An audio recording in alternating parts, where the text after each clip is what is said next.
Let's meet Conn Jackson. Hi, Conn. Hi, Conn. Hi, Conn. Hello, Conn. Hey, Conn, how are you? Hi.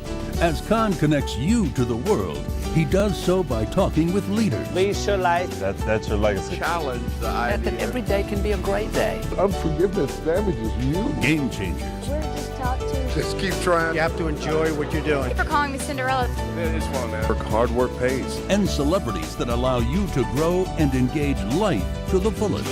What is it? And fun? Well, there's plenty of that. Tasty Tony, the one and only, and if there is another, he's a phony. How you doing, Tasty? As soon as you understand something, give it away. When you learn, teach. When you get, give. Listen, can we just say we think you're an amazing person? Yes. And as long as you believe that you're going to do it, you're not dreaming about it. It's not this like far-fetched like pipe dream. It's a reality. If you do something every day to get a little closer. Well, you have done it. You're a living example. The movie's an inspiration. I highly encourage people to see it. We're going to see a lot more of this man right here. Yes, Come sir, on. man. Yes, sir. You'll teach me some moves to I help will. with the What's up? ladies? Yeah, man. All right. Get it loose. Well, get it That's loose. it. That's We're it. getting loose here on the I'm Conn gonna teach Jackson you how to Show. do We'll it. be back with more from Step Up right here. Teach you how to do the Harlem Shake, man.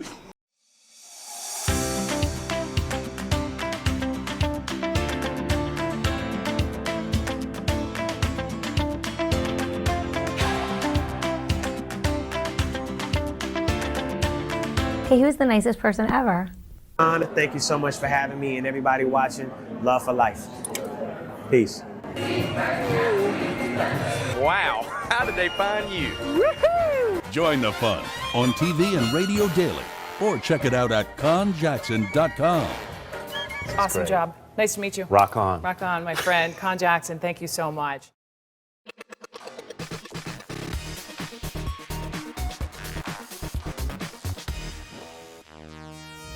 We have a special treat for you. A gold medalist, an Olympian, Shawn Johnson East, married, has had 2 kids already that developed RSV. That's what we're going to be talking about with her and a world-renowned pediatrician. There they are. And doctor, let's start with you. What led you to become a pediatrician? Oh, where do I even begin? I love being a pediatrician. I just always knew that I was interested in healthcare, and then when I went into my training, I realized how much I love taking care of kids because they're pure, you know, they haven't made any big life decisions, smoking, other decisions that may not be the best for their health. And so from the beginning, I can set a healthy foundation with their parents to make decisions that will help them with their sleep, their behavior, and their relationship with food. And I just found that to be very awesome to have that impact on those families. Well, Dr. Amin, we are grateful to have you, board-certified, world-renowned pediatrician. Thanks again. We'll get to the gold medalist in just a minute. But tell us medically, what has you concerned today about RSV? Yeah, so I'm so grateful to be here with Shawn and with in partnership with Sanofi to talk about RSV.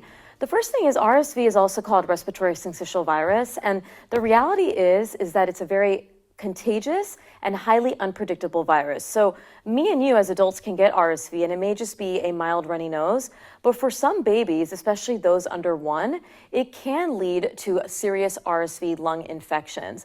So it's really important to consider preventive options like Beyfortus, which is also called nirsevimab ALIP, which can add that extra layer of protection for babies under 1 entering their first RSV season and for certain kids up to 24 months. Well, Doctor, we appreciate you and your expertise today and time. But let's bring the gold medalist in here, Shawn Johnson East. We're so thrilled to have you with us. Congratulations on all your success, but yet tell us about your family's journey with RSV.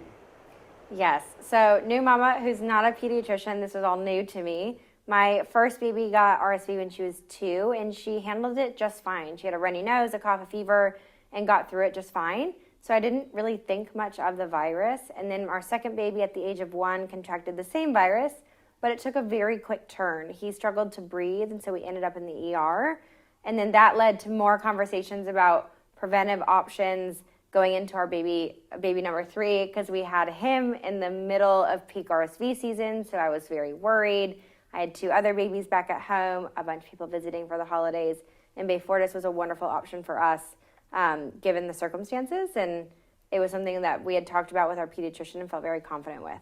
Well, Sean, they couldn't ask for a better spokesperson. I'm glad your kids are doing okay today, but yet you care to help others on their path. What do you want to say to them today as part of this awareness campaign? Advice for parents, well, RSV is circulating right now, so please, my advice to parents is talk to your pediatrician. Your pediatrician is the best advocate for your baby and choosing the right decision for them, and every baby is different. So please have those conversations. You can go to bayfortis.com to get more information to start that conversation with your pediatrician. Well, Sean, wow, what an advocate, what a champion, the courage to help other families through this very difficult time, and prevention, which is key. And doctor, what is it for you, the call to action? That call to action, like you said, is trust the science, trust the innovations we've seen.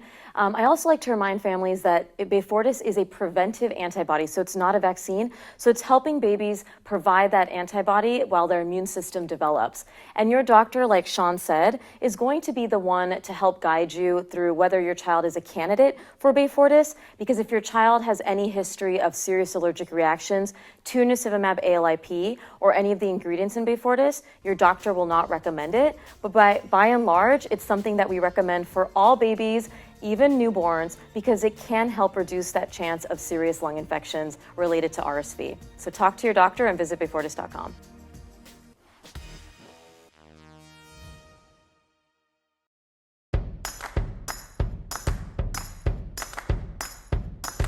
Walking down the sidewalk, kicking my feet as I'm moving to the music. Step to the beat, I woke up today, canceled all my plans, and I stepped right outside with my guitar in my hands, and the notes became loud as the sound caressed the air, and I kicked it up a notch as I strolled without a care, cause I'm going down the road to a brand new place, and I'll get there with a smile on my face, yeah, so lift me up, I'm moving on, singing and dancing while I play my song, yeah, I'm having a good time, keeping it going, come on, clap your hands, and won't you sing along, and now let's take it up high, high, high.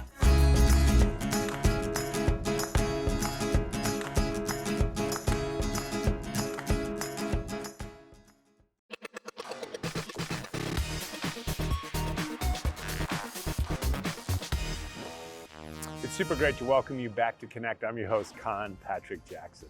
I am thrilled that you've joined us. We're here in Santa Barbara, California. They just had their film festival here. It was an amazing time, lots of stars. And one thing I love is films. And I've discovered a film we need to lean in on. It's gonna be an international hit. It's told by an amazing young man who not only wrote it, directed it, produced it, and stars in it, but he has an ensemble of amazing actors, including one from the Marvel series. He's part of the film. And let me just say, the film is called The Martial Artist, and some of it's been filmed in Pakistan. We're gonna find out more about it. Now, gentlemen, welcome. I gotta say, I thought I was watching a 2-minute clip, and it was the film, and I was captivated and watched the whole 2 hours. It's amazing. Thank you. That says a lot. If you were expecting a clip and then you stayed with it for 2 hours, that's really great. That's really great to hear. Good to know. Thank you so much. I appreciate that. Well, I am thrilled to talk to both of you. I can't tell you how special it is to watch the film and then get to talk to you guys about what you created, how you put it together. But Shaz, let's talk about you. You wrote it, directed it, starred in it. Amazing. And yet, go back to the beginning class you ever took of jiu-jitsu, I think it was 4 years ago, and did you think it would lead to a film?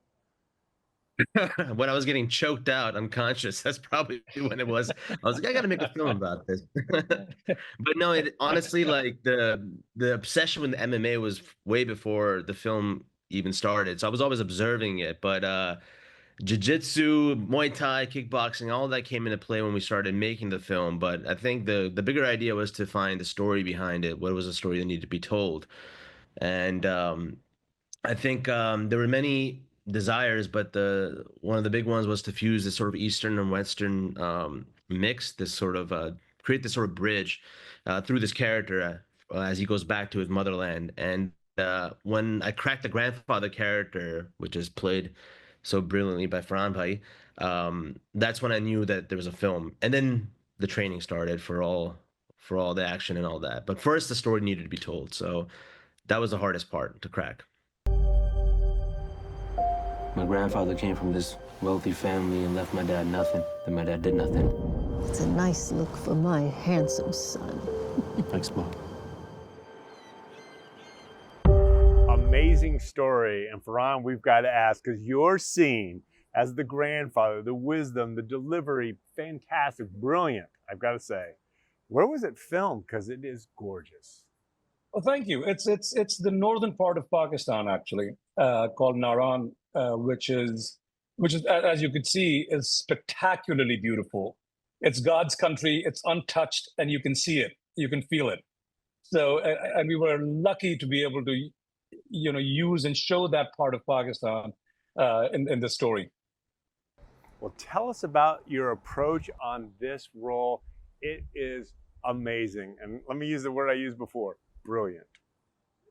Yeah, I think that there's such a beautiful relationship between them. And I think from my character's point of view, I also see where I had been at one point in my life.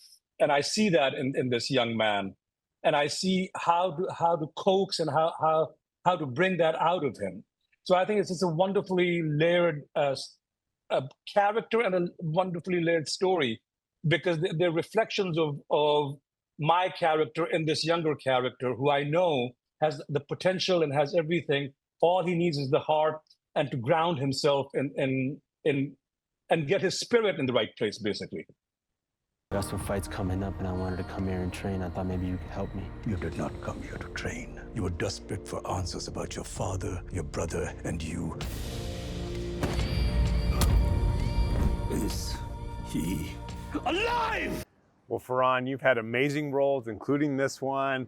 I recognize you from the Marvel series. You've got a new Marvel TV series role coming out soon. But let's dive into this. You've been around so many talented actresses, directors, actors. Let me just ask, what sets Shaz apart?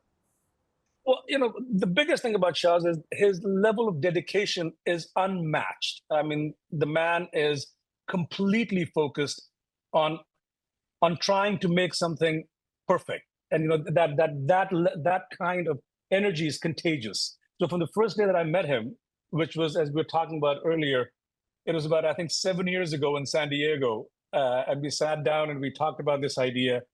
And we knew there was something that we both needed to work towards. And here we are, 7 years later.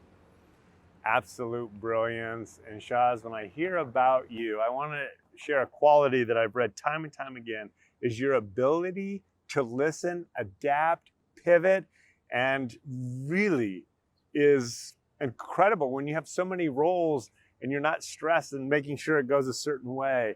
Tell us about that incredible talent.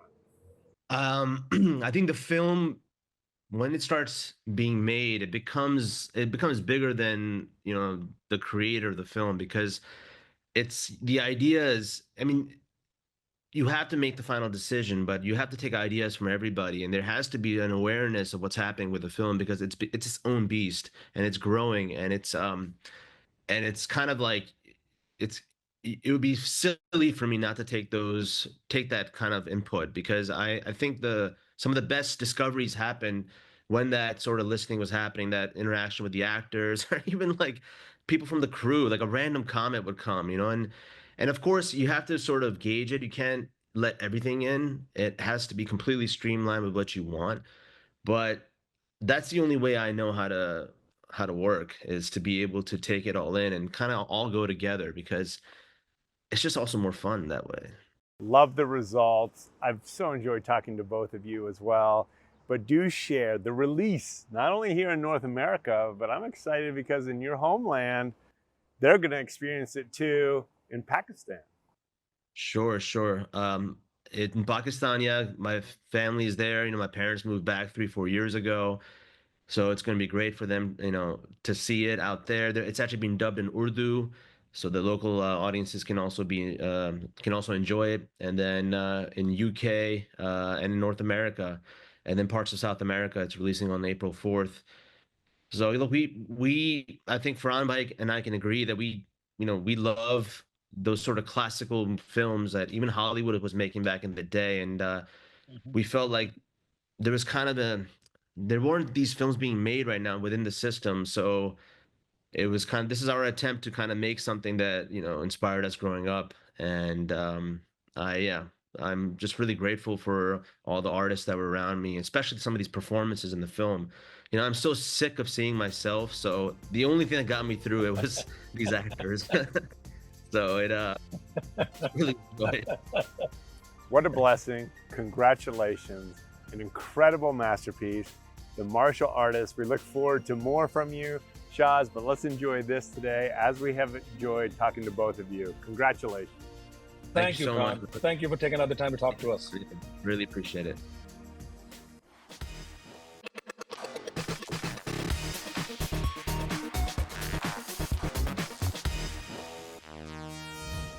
Unlocking the Truth. Now that's the subtitle to this 3-part documentary series that I saw on National Geographic. It's also now on Disney Plus and Hulu, and it's amazing. Our next guest is a great storyteller. It's actually unlocking the truth to the Stanford Prison Experiment. Now in school you may have studied this, you may have heard of it, but how she brought this to life is simply amazing. And what a gift to have Juliet with us right now. Wow, you are a great storyteller. When did you know you were so good about bringing stories to life through film? Oh, I mean, I'm very humble when it comes to that. I'm constantly learning. So I've always been really drawn to storytelling. That's always been, something that I've wanted to do, and have been trying to do so in many different ways over the course of my life. This was a particularly fun project to kind of embark on because it had all of the kind of elements that you need to tell a good story. It has, different sides, opposing views, different perspectives. Really play with that in this show, which you'll be able to see over the course of the 3 episodes if you watch. Well, you're absolutely amazing in what you do. I love the series, but let's take a step back. How did you even know that this story needed to be told? You know what? I didn't. I think I just, like everybody else, kind of had heard about the Stanford Prison Experiment. I didn't learn about it in high school or college, but I definitely had heard about it, and was kind of just out of curiosity, was just looking into it, kind of personal passion project, and just realized kind of in my research that very few of the participants in this study had ever really spoken out in detail about what they experienced. It was always Dr. Zimbardo, the man who created the study, who was kind of owning this narrative. And I just thought that was curious. I wanted to know what these people had to say. They were iconic. And so I decided I would try to find them. And as I began talking to these people who were, 50 years later, some of them were in their 70s, they all had these very different stories to tell. Many of them were in direct opposition to the story that Dr. Zimbardo had told. And so, as one of the guards said, you think you know, but you have no idea. And that was 100% my experience on this. As I started to learn that there was a lot more to uncover, it kind of just set me off to the races. And Juliet, let me know if I did the experiment justice. I think Dr. Z was trying to prove that good people could do bad things. That's exactly right. I think Dr. Zimbardo, says that he showed that when put into a particular situation with a specific power dynamic at play, that even nice, normal, young people who have, every kind of, moral convictions of being good, that they too can turn evil when given power, when given autonomy, when given this power over another human being, and that we all have that capacity to kind of cross the line. That was what he would. And Juliet, in reflection, as I watched this, I feel like this experiment proved that Dr. Z himself was good, but actually did a bad thing. Yes, I think that that's a really, really astute, correct assessment. I think you could definitely say about Dr. Z. I think what this show really does is kind of dive into who he is and dive into his motivations. And you kind of see him in a different light after watching this show. That's for sure. That is. And Juliet, let me just say once again, I'm so impressed by you, the time you've given us, your insights, your storytelling through film. I'm excited for people to lean in on this 3-part series. Remind our audience, where can we find it?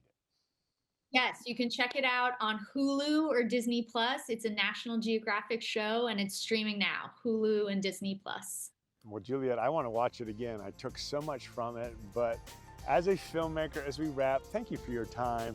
Do share with us, because this is a effort of love, endless hours of time doing a documentary like this. I hope you have a vacation planned, and thanks again for joining us. I'm actually on my vacation right now. I'm in a hotel room, but still working on the show. It follows me everywhere I go.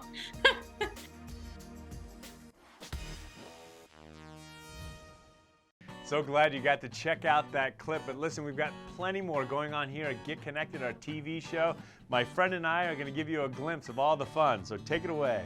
The sun shines bright as it moves across my face. I feel the light and everything is in its place.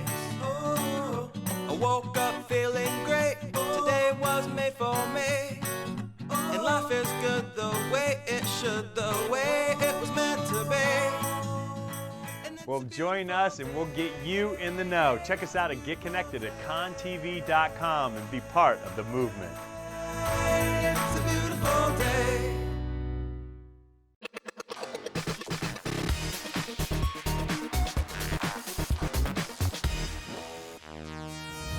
Our next guest is an amazing storyteller who has an incredible series out that we can all lean in on and learn about climate science, the impact if we don't do anything, but more importantly, what I like she includes is what hope is there for the changes that we're making now. Very interesting. I've seen several episodes in advance and I highly encourage it, but Maya, how have you developed a passion for our climate and climate science? Okay. It's really a long story. But essentially, I decided to pursue this career of wanting to make nature documentaries and, just kind of, I love nature, just like the nature in the more broad sense. Obviously, climate change is a big part of our natural world. It's causing, some of our most beautiful places to become inhabitable and change dramatically. But yeah, I decided to pursue this again, decided to pursue this career of wanting to make nature documentaries, basically because I wanted to see more people who looked like me in natural spaces. I grew up on a nature preserve in Lithonia, Georgia. And the majority of my childhood memories involve me being outside and exploring. And when I was in college, I continued that. I would explore natural areas around campus. I would literally drive aimlessly to find cool places just to take pictures of for Instagram. But people always saw that I was different. This was in my community. That's not really the norm. And that really bothered me. I wanted to change that. And again, I didn't see a lot of people who looked like me when I went to state and national parks.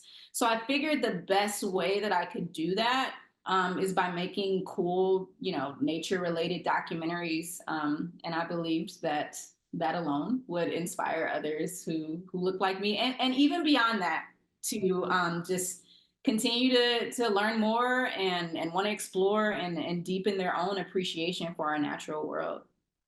Well, we are thrilled that you took your passion, storytelling, your expertise, and put together this series for us. But do share, take a step back. Tell us about this PBS project. Yeah, Weathered Earth's Extremes is a spinoff of the Weathered YouTube series that I've been hosting for almost 4 years now. And it's a 6-episode series that explores climate change. The show just breaks down the science and the complex concepts and shows viewers how their lives might be affected, while also offering hope and tangible solutions. So I traveled across the US to meet with scientists and community members who are on the front lines of climate change. And we just want audiences to leave feeling more knowledgeable and more empowered. And the show will be available for streaming on PBS.com, the PBS app, and on our YouTube channel as well. Well, what I'd love especially is not only that we do cover, when we cover climate change, the doom scenario, but you went out of your way to really look at the projects that are making an impact and kind of give us hope and action steps for the future, which I'm thrilled of. Why was that so important to you? Yeah, the episode that really drives that point home is episode 5. It's called Not Business as Usual. And in this episode, we reach this kind of like aha moment. It is one of the main aha moments of the series. So, you know, essentially, there are these different climate warming scenarios that are often referred to in popular media and scientific papers. And the worst scenario is referred to as business as usual. You probably heard of this. And this scenario assumes that we don't do anything to solve climate change. It paints a very dystopian, very apocalyptic future where humanity can't survive on planet Earth. And again, this scenario is very, very prevalent in the cultural zeitgeist, right? And it fuels a lot of the climate doom that people feel. But the reality is we're not on that path. There's actually a lot of promising things that are happening in terms of our transition away from fossil fuels. The main thing that's, that's the main thing that's fueling climate change. And that transition away from fossil fuels to renewable energy is how we're going to solve the climate crisis. And there are a lot of great things happening in that department. I believe that, and we talk about this in the show, that we've really reached this positive tipping point with renewable energy where we're experiencing and will continue to experience exponential growth in the renewable sector. Solar and wind is getting cheaper really fast. It's going to get to a point where, like, even if you don't believe in climate change, even if you love fossil fuels for whatever the reason, I don't know why though, but renewable energy is just going to be so cheap, it wouldn't make sense to avoid investing in these energy sources. So that for me was very surprising. And yeah, we go into these positive tipping points a lot more, but that was the main aha moment. That's one of the main pieces of hope that I got and that I learned more about during filming of the show. Well, we are thrilled that you found the passion, the energy, the expertise to see it through. Great partnership with your series. Where can we watch it? Yes, you can catch Weathered Earth's Extremes on the PBS app, the PBS website, and YouTube, and also check your local listings. We are thrilled that we got to connect with you. Thank you for sharing your expertise, the insights into this incredible series and this project of yours. As we wrap, as we're watching it, what thought-provoking ideas or even action steps